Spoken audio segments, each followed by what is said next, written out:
Welcome to secret of சமையல். இன்னைக்கு நம்ம பார்க்க போறது ஒரு ரொம்ப ஹெல்தியான ஒரு சிக்கன் ரெசிபி. இது வந்துட்டு கருவேப்பிலை சிக்கன். கருவேப்பிலை உங்களுக்கு தெரியும், ஹேர் க்ரோத்துக்கு அதுக்கெல்லாம் ரொம்பவே நல்லது. அது போக நிறைய அயன் இருக்கு இந்த கருவேப்பிலையில, உடம்புக்கு ரொம்பவே நல்லது. அதுவும் இந்த கோவிட் சுச்சுவேஷன்ல கருவேப்பிலையெல்லாம் நிறைய சேர்த்திக்கணும்.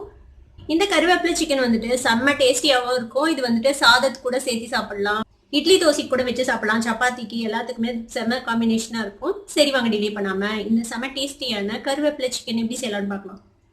ஒரு பேன்ல கொஞ்சமா எண்ணெய் விட்டு வச்சிருக்கேன். இதுல வந்துட்டு நம்ம கருவேப்பிலையை பொரிச்சு எடுத்துக்க போறோம். நான் ஒரு அரை கப் அளவுக்கு கருவேப்பிலை எடுத்து வச்சிருக்கேன். இப்போ இந்த கருவேப்பிலையை நம்ம பொரிச்சு எடுத்துக்கலாம். ரொம்ப கலர் மாறக்கூடாது, லைட்டா ஃப்ரை ஆகி பொரிஞ்சு இந்த எண்ணெயோட அந்த பபிள்ஸ் அடங்கினோனையும் நம்ம எடுத்துடலாம்.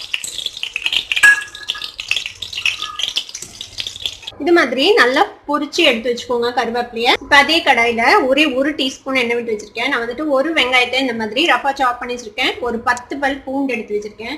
ஒரு சின்ன துண்டு இஞ்சி அந்த மாதிரி நறுக்கி வச்சிருக்கேன். ஒரு ஏலக்காய், 2 கிராம்பு, சின்ன துண்டு பட்டை, ஒரு பாதி தக்காளி எடுத்து வச்சிருக்கேன். இது எல்லாத்தையும் இதுல போட்டுக்கலாம்.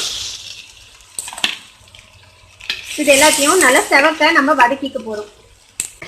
பாருங்க, நல்லா செவந்துச்சு. நம்மளோட வெங்காயம் தக்காளியும் சாஃப்ட் ஆயிடுச்சு. இப்போ அடுப்பு ஆஃப் பண்ணிடலாம்.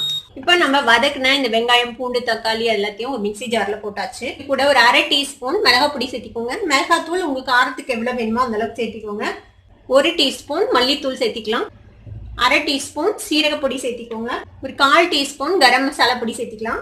இது கூட மஞ்சத்தூள் ஒரு 1/4 டீஸ்பூன் சேர்த்திக்கோங்க. கூடவே நம்ம பொரிச்சு வச்சிருக்கிற இந்த கருவேப்பிலையும் சேர்த்திடலாம். இப்போ நல்லா கிறிஸ்பியா இருக்கும் கருவேப்பிலை. இதையும் இதோட சேர்த்திடுங்க.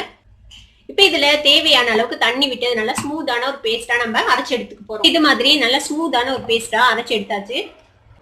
இன்னைக்கு நம்ம குக்கர்ல தான் செய்ய போறோம். நம்ம கருவேப்பிலை வறுத்தோம்ல, அதே எண்ணெயை கொஞ்சமா விட்டுக்கலாம். ஒரு 2 டேபிள் ஸ்பூன் அளவுக்கு விட்டுக்கோங்க எண்ணெய். இப்போ எண்ணெய் சூடாயிடுச்சு. இதுல கொஞ்சமா கடுகு சேர்த்திக்கலாம். ஒரு அரை டீஸ்பூன் கடுகு, கொஞ்சமா உளுத்தம் பருப்பு சேர்த்திக்கோங்க. கடுகு வெடிக்குது. இதுல கொஞ்சமா கருவேப்பிலை சேர்த்திக்கலாம். இப்போ இதுல நம்ம அரைச்சு வச்சிருக்கிற இந்த விழுதை சேர்த்துடுங்க. நான் வந்துட்டு ஒரு 1/4 கிலோ அளவுக்கு சிக்கன் எடுத்து வச்சிருக்கேன். இதுல வந்துட்டு நிறைய போன்லெஸ் பீசஸ் தான் இருக்கு. ஆனா நீங்க போனோட போடுங்க, ரொம்பவே நல்லா இருக்கும். பீசஸ் வந்து உங்களுக்கு என்ன மாதிரி வேணுமோ அந்த மாதிரி போட்டுக்கலாம். பெருசா வேணா பெருசா, சின்னதா வேணா சின்னதா. இப்போ இதை இதுல சேர்த்திடலாம். நான் இன்னைக்கு சின்ன சின்னதா நறுக்கிருக்கேன். இதுல சேர்த்திடலாம். இதையும் இந்த மசாலாவோட சேர்த்து மிக்ஸ் பண்ணி விட்டுருங்க.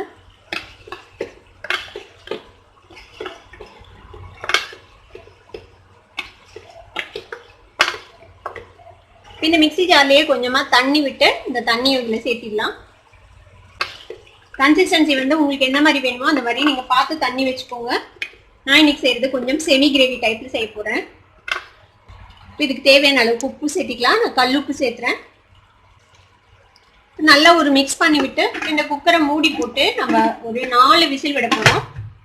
மீடியம் ஃப்ளேம்ல வச்சு ஒரு 4 விசில் விட்டோம்னா நம்மளோட சிக்கன் கிரேவி ரெடி ஆயிடும். கருவேப்பிலை சிக்கன் இப்போ 4 விசில் வந்துச்சு. ஆஃப் பண்ணியாச்சு. நல்லா ஆவி அடங்கிச்சு. இப்போ நம்ம ஓப்பன் பண்ணி பார்க்கலாம்.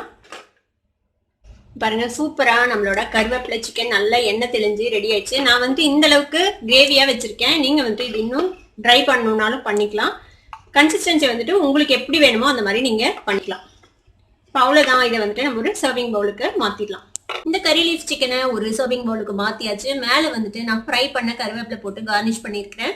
நீங்களும் இந்த சூப்பரான கருவேப்பிலை சிக்கனை ட்ரை பண்ணி பாருங்க. ட்ரை பண்ணி பார்த்துட்டு எப்படி இருந்தது அப்படின்னு கமெண்ட்ஸ்ல ஃபீட்பேக் கொடுங்க. இந்த வீடியோ உங்களுக்கு பிடிச்சிருந்தா சப்ஸ்கிரைப் பண்ணுங்க. பக்கத்துக்கு பெல் ஐகானை கிளிக் பண்ணுங்க. அப்பதான் என்னோட நோட்டிபிகேஷன்ஸ் உடனே உங்களுக்கு வந்து சேரும்.